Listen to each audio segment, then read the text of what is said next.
Right, so let's look at a topic of interest and let's assume that you are here and you are desperately in need of some financing. So you approach the bank. Let's draw the bank on this side here. So here is my bank and you ask them for 20,000 Rand so that you can go and study at a university in your first year. So the bank gladly obliges. They give you your money, and there is 20,000 Rand that has been given to you. So now the bank says you need to repay us this money in about 1.5 years' time. So 1.5 years pass. There we go. 1.5 years down the line, you come and you give this money back to the bank. However, this time when you give the money back, you are not giving them 20,000 Rand. The bank is going to demand that you give them about 22,000 Rand. So you can see what happened here is the bank originally gave you 20,000 Rand and now 1.5 years down the line you are repaying 22,000 Rand. So the bank has made some income which we are going to call interest income. And oops, and the amount of the income is 22,000 minus 20,000, which is equal to 2,000 interest. More significantly though, for you is the fact that this little transaction has cost you 2,000 Rand just because you did not have the money and you had to borrow it from the bank.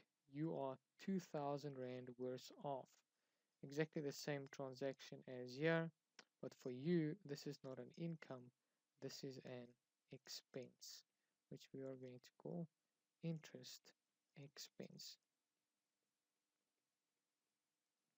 Just quickly some terminology. This amount here is what we will be calling the capital amount or the principal amount, which is the original amount that was borrowed. And the banks will obviously charge an interest rate. In this case, the interest rate was, well, I don't know what the interest rate was, but anything between 9 and 12%. And if we look at our journal entries, if we can presume that you actually keep record of all of these transactions, this is the record that you would process.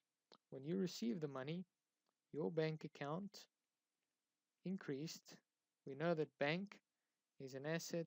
If the asset increased, that is going to be a debit. Also, since you now receive this money, you owe more money to the bank, so your loan increased. We know that loan is a liability, and liability that increases is a credit. So that's when you receive the money. That's a transaction that was recorded. When you pay back the money to the bank, what's going to happen is your bank account is now going to decrease. Still an asset, so it's going to be the opposite of this. Your bank account is going to decrease by the 22,000 Rand. Your loan account is also going to decrease, and the opposite of when we receive the loan, so that's going to be a debit. And then finally, because our bank account will decrease by 22, my loan will decrease by 20 only. The difference here is the interest expense of 2 that now also increased. So we can put here our interest expense, which increased, and that is an expense, so that is also going to be a debit. So my credits of 22 is going to equal my debits. And that's the scenario if there was no interest capitalized. Good.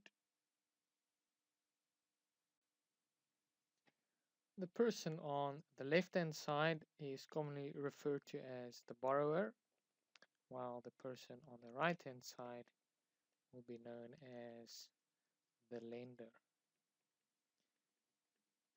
Now the borrower on the left-hand side, the borrower has incurred a cost of borrowing of 2,000 Rand, as we saw here, the difference between the amount obtained and the amount finally paid back, which is this 2,000 Rand. So this cost of borrowing we call interest expense, while the lender on the other side has received the benefit of lending out money, and we call that benefit interest income. And that in short is the very basics of interest. The lender on this side is also sometimes known as an investor, where they specifically invest to get interest income as a return.